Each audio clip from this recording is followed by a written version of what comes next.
ಅಲ್ಲಾಹು ಬರಕಾತು. ಸಂಚಿನ ಬಗ್ಗೆ ಈ ಸಮಾಜಕ್ಕೆ ಗೊತ್ತು ಗುರಿ ಇದೆ ಅನ್ನುವುದರ ಒಂದು ಸ್ಪಷ್ಟವಾದಂತಹ ಒಂದು ಸಂದೇಶ ಈ ವೇದಿಕೆಯಲ್ಲಿ ಮೊಳಗುತ್ತಾ ಇದೆ.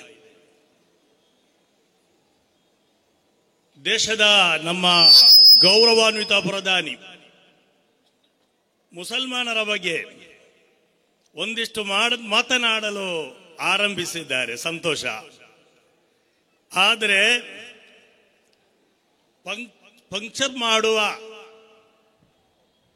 ಕೆಲಸ ಮಾಡುವಂತಹ ಯುವಕರ ಬಗ್ಗೆ ತಾವು ಉಲ್ಲೇಖಿಸಿದ್ದೀರಾ? ಈ ಸಂದರ್ಭದಲ್ಲಿ ನಮಗೆ ಪ್ರಶ್ನೆ ಮಾಡಲಿಕ್ಕಿರುವುದು, ಅಯ್ಯ, ಬಾಬಾ ಸಾಹೇಬ್ ಅಂಬೇಡ್ಕರ್ ಕೊಟ್ಟಂತಹ ಸಂವಿಧಾನವನ್ನೇ ಪಂಕ್ಚರ್ ಮಾಡುವಂತಹ ಕೆಲಸ ಮಾಡ್ತಾ ಇದ್ದೀರಲ್ಲ ಅಂತ. ಮಾತ್ರವಲ್ಲ, ಅಂಬೇಡ್ಕರ್ ಅವರು ಮಾತು ಹೇಳಿದ್ದಾರೆ, ಅಲ್ಪಸಂಖ್ಯಾತರ ಹಕ್ಕುಗಳನ್ನ ರಕ್ಷಣೆ ಮಾಡಲು ಯಾವಾಗ ಸಾಧ್ಯವಾಗುತ್ತದೋ ಆಗ ಮಾತ್ರ ಈ ಸಂವಿಧಾನಕ್ಕೆ ಬೆಲೆ ಬರುತ್ತದೆ ಅಂತ. ಆ ಬೆಲೆಯನ್ನಾದರೂ ತಾವು ಉಳಿಸಿಕೊಳ್ಬೇಕು ಅಂತ ಈ ಜನಸ್ತೋಮ ತಮ್ಮಲ್ಲಿ ಹೇಳ್ತಾ ಇದೆ. ಮಾನ್ಯರೇ, ಪಂಕ್ಚರ್ ಮಾಡುವಂತಹ ಕೆಲಸ, ಅದಕ್ಕೆ ಪಂಕ್ಚರ್ ಕೆಲಸ ಮಾಡುವುದು ಮಾತ್ರ ಅಲ್ಲ. ಅಬುಲ್ ಕಲಾಮರು, ನಮ್ಮ ರಾಷ್ಟ್ರಪತಿ, ಅಮೆರಿಕ ಹೋದಾಗ ನಾಸಾದ ಒಂದು ಗೋಡೆಯಲ್ಲಿ ಒಂದು ಚಿತ್ರ ಇತ್ತು, ಅದು ಮಿಸೈಲ್. ಅದರ ಪಕ್ಕದಲ್ಲಿ ಈ ಕರ್ನಾಟಕದಲ್ಲಿ ಹುಟ್ಟಿದ ಒಬ್ಬ ಮಹಾನ್ ವ್ಯಕ್ತಿಯ ಫೋಟೋ ಇತ್ತು. ಅದು ಯಾರದು ಅಂತ ಕೇಳಿದರೆ, ಮಿಸೈಲ್ ಮ್ಯಾನ್ ಅಂತ ಖ್ಯಾತಿ ಪಡೆದ, ದೇವನಹಳ್ಳಿಯಲ್ಲಿ ಹುಟ್ಟಿದ, ಈ ನಾಡು ಕಟ್ಟಿದ ಕೀರ್ತಿ ಶ್ರೇಷ್ಠ ಟಿಪ್ಪು ಸುಲ್ತಾನ್ ಆಗಿದ್ದರು ಅಂತ ಹೇಳಿದರೆ, ತಾವು ಹುಟ್ಟುವ ಮೊದಲೇ ರಾಕೆಟ್ ಅನ್ನ ಉಡಾಯಿಸಲು ಸಾಧ್ಯವಾಗಿದ್ದು ಈ ಮುಸ್ಲಿಂ ಸಮುದಾಯದ ವ್ಯಕ್ತಿಗೆ, ರಾಜನಿಗೆ ಅನ್ನುವುದನ್ನು ಕೂಡ ಮರೆಯಬಾರದು. ಮತ್ತೊಂದು ವಿಚಾರ ಹೇಳಕ್ಕಿದೆ. ಮುಸಲ್ಮಾನರ ವಿರುದ್ಧ ನಿರಂತರವಾಗಿ ಸಂಚನ್ನ ಹೂಡಲಾಗುತ್ತಾ ಇದೆ. ಅವರ ಹಕ್ಕನ್ನ ಕಸಿಯುವುದಕ್ಕೋಸ್ಕರ ಪ್ರಯತ್ನವನ್ನ ಮಾಡಲಾಗ್ತಾ ಇದೆ. ಆದರೆ ನಮ್ಮನ್ನು ಕಟ್ಟಿ ಹಾಕಲು ಸಾಧ್ಯವಿಲ್ಲ ಅನ್ನೋದನ್ನು ಕೂಡ ಈ ಜನಸ್ತೋಮ ಎತ್ತಿ ಹೇಳುತ್ತಾ ಇದೆ ಅನ್ನೋದನ್ನು ಕೂಡ ನೆನಪಿಸಬೇಕಾಗಿದೆ. ಕಾರಣ ಗೊತ್ತಾ? ಒಂದು ವಿಭಾಗ ಈ ದೇಶದಲ್ಲಿ ಇದೆ. ಆ ವಿಭಾಗ ಮುಸಲ್ಮಾನರು ಹೋರಾಟ ಭೂಮಿಯಲ್ಲಿ ಬ್ರಿಟಿಷರೊಂದಿಗೆ ಹೋರಾಡ್ತಾ ಇದ್ರೆ ಅವರೇನ್ ಮಾಡ್ತಾ ಇದ್ರು? ಬ್ರಿಟಿಷರೊಂದಿಗೆ ಚತ್ಕಂದ ಆಡ್ತಾ ಇದ್ರು. ಅದೇ ಮುಸಲ್ಮಾನರು ವಿದ್ವಾಂಸರು, ಅವರು ಫತ್ವಾ ಕೊಡ್ತಾ ಇದ್ರೆ ಬ್ರಿಟಿಷರು ಈ ದೇಶದಿಂದ ಹೊರ ಹೋಗುವ ತನಕ. ಈ ದೇಶ ದಾರುಲ್ ಹರ್ಬ್ ಅಂತ ಫತ್ವಾ ಕೊಟ್ಟಾಗ ಕೆಲವರು ಅವರು ಏನ್ ಮಾಡ್ತಾ ಇದ್ರು? ದೇಶಕ್ಕಾಗಿ ಹೋರಾಡೋದು ವ್ಯರ್ಥ ಅಂತ ಫತ್ವಾ ಕೊಡ್ತಾ ಇದ್ರು. ಅಂತವರು ನಾವಲ್ಲ. ನಾವು ಹೋರಾಟಗಾರರು. ನ್ಯಾಯಯುತವಾದಂತಹ ಹಕ್ಕನ್ನ ಪಡೆಯುವುದಕ್ಕೋಸ್ಕರ ನಾವು ಸದಾ ಎಚ್ಚೆತ್ತುಕೊಳ್ಳುತ್ತೇವೆ ಅನ್ನುವುದಾಗಿದೆ. ಮಹನೀಯರೇ, ಈ ಸಂಚನ್ನು ಸೋಲಿಸುವಲ್ಲಿ ನಮಗೆ ತಾಕತ್ತು ಖಂಡಿತ ಇದೆ ಅನ್ನುವುದನ್ನು ಕೂಡ ಈ ವೇದಿಕೆ, ಈ ಸಭೆ ಹೇಳ್ತಾ ಇದೆ. ಮಹನೀಯರೇ, ಈ ಒಂದು ಕರಾಳ ಕಾನೂನು ವಕ್ಫ್ ತಿದ್ದುಪಡಿಯನ್ನ ಇದನ್ನ ಹಿಂಪಡೆಯುವ ತನಕ, ಗುರಿ ಮುಟ್ಟುವ ತನಕ ಖಂಡಿತವಾಗಿಯೂ ಈ ಹೋರಾಟ ಮುಂದೆ ಸಾಗಲಿದೆ. ಮಾತ್ರವಲ್ಲ, ಇದನ್ನು ಯಾರಿಂದಲೂ ಹತ್ತಿಕ್ಕಲು ಸಾಧ್ಯವಿಲ್ಲ ಅನ್ನುವಂತಹ ಒಂದು ಸತ್ಯವನ್ನು ನಾವು ಹೇಳಬೇಕಾಗುತ್ತೆ. ಎಷ್ಟು ದಾಳಿ ಮಾಡಿದರೂ ಕೂಡ ನಾವು ಮುನ್ನುಗ್ಗುತ್ತೇವೆ. ಎಷ್ಟು ಕೆಳಕ್ಕೆ ತಳ್ಳಿದರೂ ಕೂಡ ನಾವು ಮತ್ತೆ ಮತ್ತೆ ಎದ್ದು ನಿಲ್ಲುತ್ತೇವೆ. ಮಾತ್ರವಲ್ಲ, ಎಷ್ಟು ನಮ್ಮ ಮೇಲೆ ಸಂಚನ್ನು ಹೊಡೆದರೂ ಕೂಡ ನಾವು ಮತ್ತೆ ಮತ್ತೆ ಗಟ್ಟಿಯಾಗ್ತೇವೆ. 100 ವರ್ಷಗಳಾಯಿತು ಅಲ್ಲ ನಮ್ಮನ್ನ ಸೋಲಿಸುವುದಕ್ಕೋಸ್ಕರ. 2025 ಇದು ಇವರನ್ನ ಈ ದೇಶದಿಂದ ಹೊರಹಾಕಬೇಕು, ಇವರನ್ನ ದುರ್ಬಲನ್ನಾಗಿಸಬೇಕು, ಇವರನ್ನ ಎರಡನೆಯ ಪ್ರಜೆಗಳನ್ನಾಗಿ ಮಾಡಬೇಕು ಅಂತ ಅದೆಷ್ಟೋ ಕನಸು ಕಂಡವರು. ಆದರೆ ಈ ಕನಸು ನನಸಾಗಲ್ಲ. ಕಾರಣ ಇಲ್ಲೊಂದು ಸಂವಿಧಾನ ಇದೆ. ಆ ಸಂವಿಧಾನ ಇರೋ ತನಕ ನಾವು ಎದ್ದು ನಿಲ್ಲುತ್ತೇವೆ.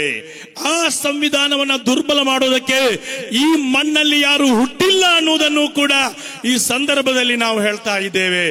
ಮಹನೀಯರೇ, ಜಿತ್ನಾ ದಬಾಯಂಗೆ ಉತ್ನಾ ಉಠ್ ಜಾಯೇಗಾ. ಎಷ್ಟು ನಮ್ಮನ್ನು ಹೊಡೆದರೂ ಕೂಡ ಮತ್ತೆ ನಾವು ಎದ್ದು ನಿಲ್ಲುತ್ತೇವೆ ಅನ್ನುವುದನ್ನು ಕೂಡ ಈ ಸಂದರ್ಭದಲ್ಲಿ ನಾವು ನೆನಪಿಸ್ತಾ ಇದ್ದೇವೆ. ನಿರಂತರವಾಗಿ ಮುಸಲ್ಮಾನರ ವಿರುದ್ಧ, ಅದೇ ಧಾರ್ಮಿಕ ಹಕ್ಕಿನ ವಿರುದ್ಧ, ಸಂವಿಧಾನದ ವಿರುದ್ಧ ಇಲ್ಲಿ ದಾಳಿಯು ನಡೀತಾ ಇರುವಾಗ ಉಮ್ಮೀದ್ ಅನ್ನುವ ಒಂದು ಕಾನೂನನ್ನ ಪರಿಚಯಿಸಿದ್ದೀರಲ್ಲ, ಈ ಉಮ್ಮೀದು ಯಾರಿಗೆ? ಇದು ದುರ್ಬಲರಾದ ಸಮುದಾಯವನ್ನು ಮೇಲಕ್ಕೆ ಎತ್ತಲು ಅಲ್ಲ, ಇದು ಸಮುದಾಯದ ವಕ್ಫ್ ಸೊತ್ತನ್ನು ಉಳಿಸಲು ಅಲ್ಲ, ಮತ್ತೆ ಬಡವರ, ನಿರ್ಗತಿಕರ, ಅಸಹಾಯಕರ, ವಿಧವೆಯರ ಆ ಅನ್ನದ ಬಟ್ಟಲನ್ನು ಬಂಡವಾಳ ಶಾಹಿಗಳ ತಟ್ಟೆಗೆ ಹಾಕುವ ಪ್ರಯತ್ನ. ಇದನ್ನು ನಾವು ಗುರುತಿಸಿದ್ದೇವೆ, ಇದನ್ನು ನಾವು ಸೋಲಿಸಲಿದ್ದೇವೆ ಅನ್ನೋದನ್ನು ಕೂಡ ಈ ಸಂದರ್ಭದಲ್ಲಿ ಹೇಳ ಬಯಸುತ್ತೇವೆ. ಮಹನೀಯರೇ, ನಮ್ಮ ಬಗ್ಗೆ ನಿಮ್ಗೆ ಕಾಳಜಿ ಬಂತ? ಇವಾಗ ನಮ್ಗೆ ಗೊತ್ತು ಅದೇನೆಂದರೆ, ಇಲ್ಲಿ ದೇಶದ ಚೀನಾ ನಮ್ಮ ದೇಶವನ್ನ ಒತ್ತುವರಿ ಮಾಡ್ತಾ ಇರುವಾಗ ಅಲ್ಲಿ ಡ್ರೋನ್ ಹಾರಾಡೋದಿಲ್ಲ. ಯಾರೋ ಬಡಪಾಯಿ ಮುಸಲ್ಮಾನ ಅವನ ಮಸೀದಿಯ ಆ ಟೆರಸಿನ ಮೇಲೆ ನಮಾಜು ಮಾಡುವಾಗ ಅಲ್ಲಿ ಹಾರುತ್ತ ಡ್ರೋನ್. ಯಾಕಿಲ್ಲ ಚೀನಾದ ಗಡಿಯಲ್ಲಿ ನಮ್ಮ ಡ್ರೋನ್ ಯಾಕೆ ಹಾರಾಡೋದಿಲ್ಲ? ಅದೇ ರೀತಿ ವಿದೇಶಕ್ಕೆ ಗರಿಷ್ಠ ಪ್ರಮಾಣದಲ್ಲಿ ಗೋ ಮಾಂಸ ರಫ್ತಾಗುವಾಗ ಮಾತ್ರವಲ್ಲ, ಈ ದೇಶದಲ್ಲಿ 75% ಮುಸಲ್ಮಾನರು, 13-14% ಇರೋದು. ಎಲ್ಲರೂ ಮಾಂಸ ತಿನ್ನುವರಲ್ಲ. ಆದರೆ 75% ಮಾಂಸ ಭೋಜಿಗಳು ಇರುವಾಗ ಮತ್ಯಾಕೆ ಮುಸಲ್ಮಾನರ ಮೇಲೆ ಗುಂಪು ಹತ್ಯೆ ನಡೆಯುತ್ತದೆ ಅನ್ನೋದಕ್ಕೆ ಉತ್ತರ ಕೊಡಬೇಕಾದದ್ದು ಈ ಮುಸಲ್ಮಾನರ ಬಗ್ಗೆ ಕಾಳಜಿ ವಹಿಸುವವರಾಗಿದ್ದಾರೆ. ಅದೇ ರೀತಿ ವಿದೇಶದ ಅರಬಗಳು ಬರುವಾಗ, ಅರಬ್ ದೊರೆಗಳು ಬರುವಾಗ ಅವರಿಗೆ ರೆಡ್ ಕಾರ್ಪೆಟ್ ಹಾಕುವಾಗ ಈ ದೇಶದ ಬಡಪಾಯಿ ಮುಸಲ್ಮಾನರ ಮಸೀದಿಗಳಿಗೆ ಟಾರ್ಪಲ್ ಹಾಕೋದು ಇದು ಯಾವ ನೈತಿಕತೆ ಅಂತ ಈ ಸಂದರ್ಭದಲ್ಲಿ ಪ್ರಶ್ನೆ ಮಾಡಲು ನಾವು ಬಯಸ್ತೇವೆ. ಮಹನೀಯರೇ, ಸುಳ್ಳುಗಳನ್ನ ನಿರಂತರವಾಗಿ ಹೇಳುತ್ತಾ ನಮ್ಮ ಮೇಲೆ ದಬ್ಬಾಳಿಕೆ ಮಾಡುವಾಗ ಒಂದು ವಿಚಾರ, ನಮ್ಮ ಬೆಳ್ತಂಗಡಿಯಲ್ಲಿಯೂ ಕೂಡ, ಸಾಂಸ್ಕೃತಿಕ ಕಲೆಯಲ್ಲಿಯೂ ಕೂಡ ಮುಸಲ್ಮಾನರನ್ನು ಅಪಹಾಸ್ಯ ಮಾಡುವ, ಮುಸಲ್ಮಾನರನ್ನು ಅವಹೇಳನ ಮಾಡುವಂತ ಈ ಕಾರ್ಯಗಳನ್ನ ಮಾಡುವಾಗ ಆಲೋಚಿಸಿ, ಇದು ನ್ಯಾಯವಾ? ಇದು ಈ ಭೂಮಿಯಲ್ಲಿ ಮಾಡುವ ಸತ್ಯವ? ಆದ್ದರಿಂದ ವಕ್ಫಿನ ಬಗ್ಗೆ ಅನೇಕ ತಪ್ಪು ಸಂದೇಶಗಳನ್ನು ನೀಡ್ತಾ ಇದ್ದಾರೆ. ರೈತರ ಭೂಮಿಯನ್ನ ಕಬಲಿಸ್ತಾ ಇದೆ ವಕ್ಫು ಅಂತ. ವಕ್ಫಿಗೆ ಒಂದು ಭೂಮಿಯನ್ನ ವಕ್ಫ್ ಮಾಡಕ್ಕೆ ಆಗಲ್ಲ. ವಕ್ಫು ಮಾಡಿದ ಭೂಮಿಯನ್ನು ಅದು ರಕ್ಷಣೆ ಮಾಡುವುದೇ ವಿನ ಮತ್ತೊಂದು ಭೂಮಿಯನ್ನದು ಪಡೆಯಲ್ಲ. ಅಕ್ರಮ ಭೂಮಿಯನ್ನು ಪಡೆಯೋದು ವಕ್ಫಿಗೆ ಸಾಧ್ಯ ಇಲ್ಲ. ಮಾತ್ರವಲ್ಲ, ವಕ್ಫ್ ಅನ್ಯಾಯದ ಭೂಮಿಯಿಂದ ಒಂದು ಮಸೀದಿ ಕಟ್ಟಲಾಗಲ್ಲ, ಅನ್ಯಾಯದ ಸೊತ್ತಿನಿಂದ ಒಂದು ಮದ್ರಸ ಕಟ್ಟಲಾಗಲ್ಲ. ಅದು ಸ್ವೀಕಾರ್ಯವಲ್ಲ ಅನ್ನುವ ಸತ್ಯವನ್ನು ಕೂಡ ಅರಿತುಕೊಳ್ಬೇಕಾಗಿದೆ. ಕೆಲವು ಸ್ವಾಮೀಜಿಗಳು ಮಾತನಾಡ್ತಾರೆ, ಮಸೀದಿ ಮಂದಿರ ಮಠಗಳ ಭೂಮಿಯು ಅವರು ಕಬಲಿಸ್ತಾರೆ ಅಂತ. ಇದು ಬರೀ ಸುಳ್ಳಾಗಿದೆ. ಅಂತಹ ಪ್ರಯತ್ನ ನಮ್ಮಿಂದಾಗಲು ಸಾಧ್ಯವೇ ಇಲ್ಲ. ಅದನ್ನು ಅಲ್ಲಾಹನು ತೃಪ್ತಿ ಪಡುವುದಿಲ್ಲ. ಅನ್ಯಾಯದ ಸೊತ್ತು ನಮಗೆ ಬೇಕಾಗಿಲ್ಲ. ಅದೇ ರೀತಿ ಇನ್ನು ಸುಳ್ಳನ್ನ ವ್ಯಾಪಕವಾಗಿ ಹರಡುವಾಗ ನಮ್ಮ ಎಲ್ಲರೂ ಉಲಮಾಗಳು ಇಲ್ಲಿ ವಿವರಿಸಿದರು. ಟ್ರಿಬ್ಯುನಲ್ಗೆ ಅಂತಹ ಒಂದು ಭೂಮಿಯನ್ನ, ಬೇನಾಮಿ ಆಸ್ತಿಯನ್ನ ಮಾಡಕ್ಕೆ ಅಲ್ಲಿಗೆ ಹಕ್ಕು ಇದೆ, ಅಧಿಕಾರ ಇದೆ ಅಂತ ಇಲ್ಲ. ಹೈಕೋರ್ಟ್ ಅದನ್ನ ಸ್ಪಷ್ಟವಾಗಿ ಹೇಳಿದೆ. ಆಧಾರಗಳಿಲ್ಲದೆ ಒಂದು ಭೂಮಿಯನ್ನ ವಕ್ಫ್ ಅಂತ ಘೋಷಣೆ ಮಾಡೋಕೆ ಸಾಧ್ಯ ಇಲ್ಲ ಅಂತ. ಇನ್ನು ನಮ್ಮ ಕಿರಣ್ ರಿಜಿಜು ಅವರು ಕೂಡ ಆ ಸಂಸತ್ತಿನಲ್ಲಿ ಹೇಳಿದಂತ ಒಂದು ಮಾತು, ಇನ್ನೇನೋ ಈ ತಿದ್ದುಪಡಿ ಬರದೆ ಹೋಗಿದ್ದಾರೆ ಆ ಸಂಸತ್ತು ಕೂಡ ವಕ್ಫಿನ ಪಾಲಾಗುತ್ತಿತ್ತು ಅಂತ ಈ ದೇಶದ ಮಂದಿಯನ್ನ ಏನು ಮಾಡಲು ಯಾಮಾರಿಸುವುದಕ್ಕೋಸ್ಕರ ಅದೊಂದು ತಪ್ಪು ಸಂದೇಶವನ್ನ ಕೊಟ್ಟಿದ್ದಾರೆ. ಸಂಸತ್ ಅನ್ನುವುದು ದೇಶದ ಆತ್ಮ. ಆ ಆತ್ಮವನ್ನು ಕಬಲಿಸಲು ವಕ್ಫಿಗಳ ಯಾರಿಗೂ ಸಾಧ್ಯ ಇಲ್ಲ. ಆದರೂ ಕೂಡ ಆ ಸಂಸತ್ತಿನಲ್ಲಿ ನಿಂತುಕೊಂಡು ಹೀಗೆ ಸುಳ್ಳು ಹೇಳಿ ಮುಸಲ್ಮಾನರ ಬಗ್ಗೆ ತಪ್ಪು ಸಂದೇಶಗಳನ್ನ ಹರಡಿ ಈ ರೀತಿಯಲ್ಲಿ ತೊಂದರೆಯನ್ನ ಮಾಡ್ತಾ ಇರುವಾಗ ನಾವು ಒಂದು ರೀತಿ ಆಲೋಚಿಸಬೇಕಾಗಿದೆ. ಇದರಲ್ಲಿರುವಂತಹ ವಕ್ಫಿನ ತಿದ್ದುಪಡಿಯಲ್ಲಿರುವಂತಹ ಎಲ್ಲ ಲೋಪಗಳನ್ನ ಇಲ್ಲಿ ಎತ್ತಿ ಹೇಳಿದ್ದಾರೆ. ಅದರಲ್ಲಿ ನೋಡಿ, ಇಸ್ಲಾಮಿಕ್ ಆ ನೀತಿಯ ಬಗ್ಗೆ, ವಿಧಿಯ ಬಗ್ಗೆ ಎಕ್ಸ್ಪರ್ಟ್ ಆಗಿರುವಂತಹ ಉಲಮಾ ಬೇಕು ಅಂತ ಅದನ್ನ ತೆಗೆದು ಹಾಕಿದ್ದಾರೆ. ಅದರಿಂದ ಏನಾಗಿದೆ, ಉಮ್ಮೀದ್, ಒಂದೇ ಒಂದು ಮಾತು ಹೇಳ್ತೇನೆ, ಉಮ್ಮೀದ್ ಅಂತ ಹೇಳಿದ್ರೆ ವಕ್ಫ್ ಆಗಲ್ಲ. ವಕ್ಫ್ಗೆ ಹೆಸರು ಬದಲಿಸಿದ್ದಾರೆ ಇವರು. ಅವರು ಉಮ್ಮೀದ್ ಅಂತ ಕೊಟ್ಟರು. ಆದ್ರೆ ಯಾವನೇ ಒಬ್ಬ ನನ್ನ ಸೊತ್ತನ್ನು ಉಮ್ಮೀದು ಮಾಡಿದೆ ಅಂದ್ರೆ ಅದು ವಕ್ಫ್ ಆಗಲ್ಲ. ಅದು ಅವರಿಗೆ ಗೊತ್ತಿಲ್ಲ, ಈ ಕಾನೂನನ್ನ ರೂಪಿಸಿದವರಿಗೆ ಗೊತ್ತಿಲ್ಲ. ಆದ್ದರಿಂದ ಯಾರೋ ಈ ಕಾನೂನನ್ನು ರೂಪಿಸ್ತಾರೆ ಅವರನ್ನ ಕಡಲೆ ಅಥವಾ ಬೇರೆ ಯಾವುದನ್ನ ಮಾರಾಟ ಮಾಡುವುದಕ್ಕೆ ಬಿಟ್ಟು ಒಳ್ಳೆಯ ಎಕ್ಸ್ಪರ್ಟ್ ಇರುವಂತಹ ಜನರನ್ನ, ಉಲಮಾಗಳನ್ನ ಅಲ್ಲಿ ನೇಮಕ ಮಾಡಬೇಕು ಅಂತ ನಾನು ಈ ಸಂದರ್ಭದಲ್ಲಿ ಹೇಳ ಬಯಸ್ತೇನೆ. ಮಹನೀಯರೇ, ಈ ಕರಾಳ ಕಾನೂನನ್ನ ನಮ್ಮ ಮುಂದೆ ತರುವಾಗ ಇಲ್ಲಿ ಒಂದು ವಿಚಾರವಂತೂ ಸತ್ಯ, ನಮ್ಮ ದೇಶ ಅದೆಷ್ಟು ಸುಂದರವಾಗಿತ್ತು ಅಲ್ವಾ? ಒಬ್ಬನೇ ದೇವರು ಅಂದಾಗ ಯಾವುದೇ ಜಾತಿಗೆ, ಧರ್ಮಕ್ಕೆ ತೊಂದರೆ ಆಗಿಲ್ಲ. ಒಬ್ಬನೇ ದೇವ, ನಾಮ ಹಲವು ಅಂದ್ರು, ಯಾವ ಧರ್ಮಕ್ಕೂ ತೊಂದರೆ ಆಗಿಲ್ಲ. ಒಂದೇ ಧರ್ಮ ಅಂದಾಗ, ಮಾನವ ಧರ್ಮ ಅಂದಾಗ ತೊಂದರೆ ಆಗಿಲ್ಲ. ಎಲ್ಲರೂ ಒಪ್ಪಿಕೊಂಡ್ರು, ಮುಸಲ್ಮಾನ, ಹಿಂದೂ ಎಲ್ಲ ಒಪ್ಪಿಕೊಂಡ್ರು. ಒಂದೇ ಕುಲ ಅಂತ ಹೇಳಿದಾಗಲೂ ಯಾರಿಗೂ ತೊಂದರೆ ಆಗಲಿಲ್ಲ.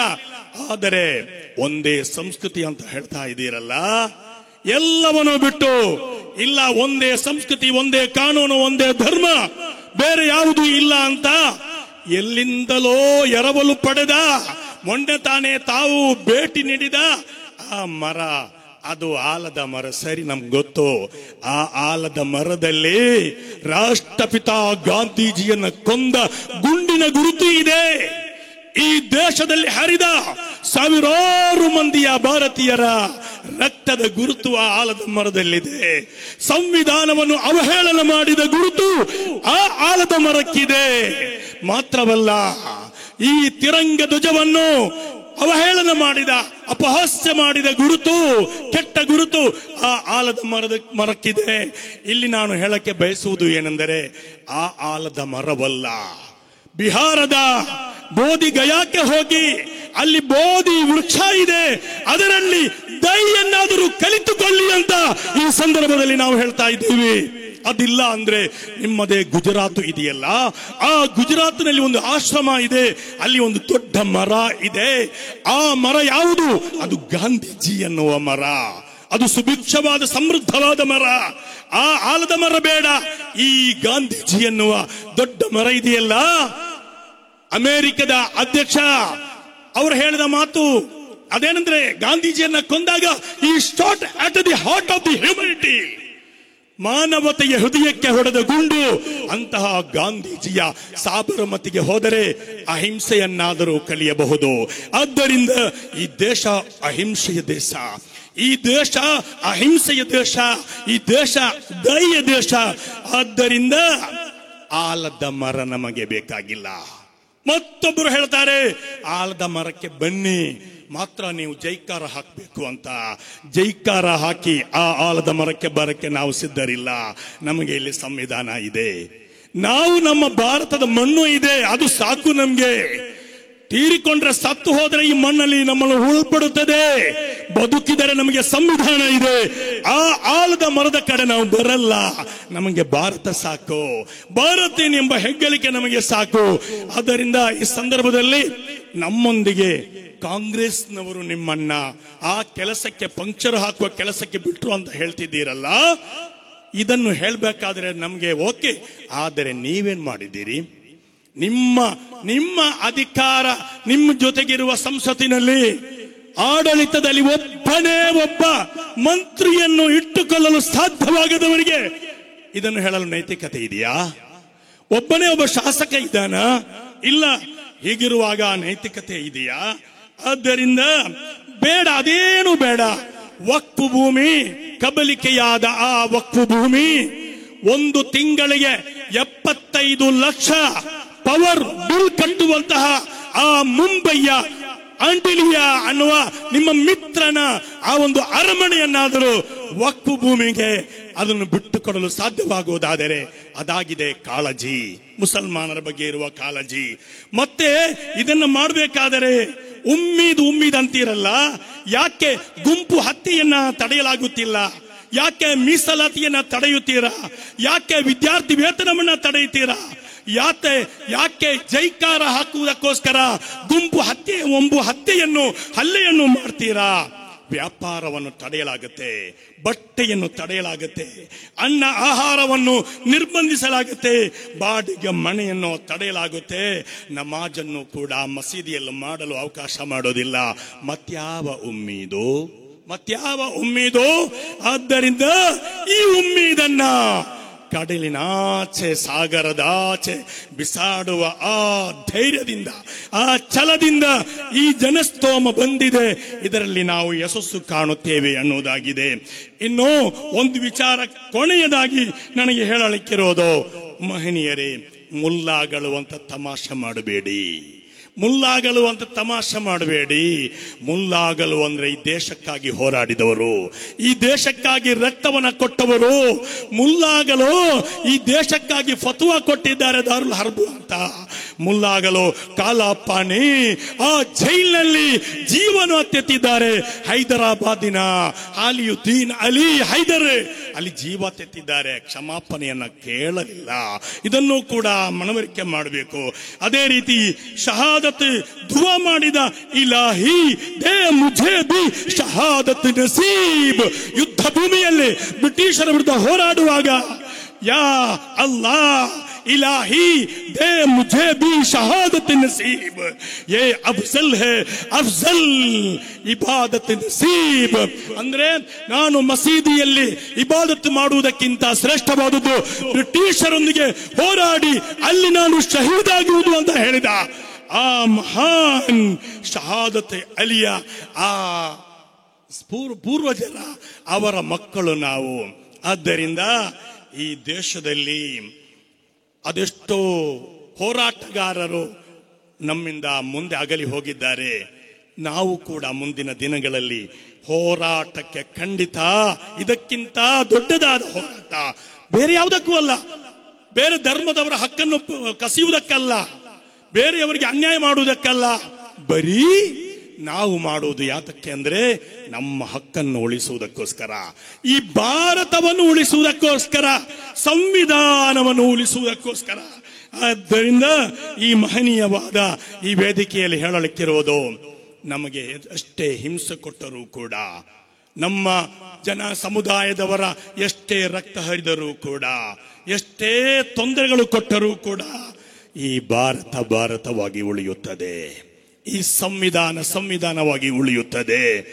ಅವತ್ತು ಬ್ರಿಟಿಷರೊಂದಿಗೆ ಹೋರಾಡುವುದು ವ್ಯರ್ಥ ಅಂತ ನೀವು ಹೇಳಿದ್ದೀರಲ್ಲ, ನಿಮ್ಮೊಂದಿಗೆ ಆಳದ ಮರದ ಜೊತೆಗಿರುವ ಅದರ ಅಡಿಯಲ್ಲಿರುವ ಎಲ್ಲರೊಂದಿಗೂ ನಮಗೆ ಹೇಳಲಿಕ್ಕಿರೋದು, ಮುಸಲ್ಮಾನರನ್ನು ಬಿಟ್ಟು, ಮುಸಲ್ಮಾನರನ್ನು ಬದಿಗೆ ಸರಿಸಿ, ಮುಸಲ್ಮಾನರನ್ನು ಹೊರಗೆ ಕಳುಹಿಸಿ ಇಲ್ಲಿ ನಾವು ಆರಾಮವಾಗಿರ್ತೇವೆ ಅನ್ನೋದು ಆ ಭಾವನೆ ನಿಮ್ಮಲ್ಲಿ ಇದ್ದರೆ, ಅಥವಾ ಮುಸಲ್ಮಾನರ ಹಕ್ಕನ್ನು ನಾವು ಪಡೆದುಕೊಳ್ಳುತ್ತೇವೆ, NRC ಬಂದಾಗ ಅದೆಲ್ಲ ನಮ್ಗೆ ಸಿಗುತ್ತೆ ಅಂತ ಕನಸು ಕಂಡಿರ, ಅದೇ ಇವತ್ತು ಆ ಭೂಮಿ ಎಲ್ಲ ನಮ್ಗೆ ಸಿಗುತ್ತೆ ಅಂತ ಕನಸು ಕಾಣ್ತೀರಾ, ಅದು ನಡೆಯಲ್ಲ ಅನ್ನುವ ಆ ಮಾತನ್ನು ಕೂಡ ಅದು ವ್ಯರ್ಥ ಮೋಹ ಅಂತ ಹೇಳುತ್ತಾ ವಾಖಿರು ದಅವಾನಾ ಅಲ್ಹಮ್ದುಲಿಲ್ಲಾಹಿ ರಬ್ಬಿಲ್ ಆಲಮೀನ್.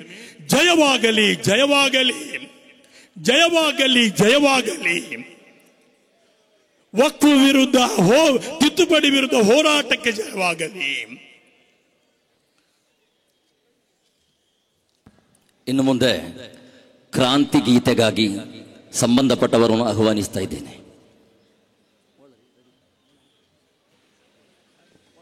ವೇದಿಕೆಯಲ್ಲಿ ಆವೇಶಭರಿತವಾದಂತಹ ಕ್ರಾಂತಿ ಗೀತೆಯು ಇದೀಗ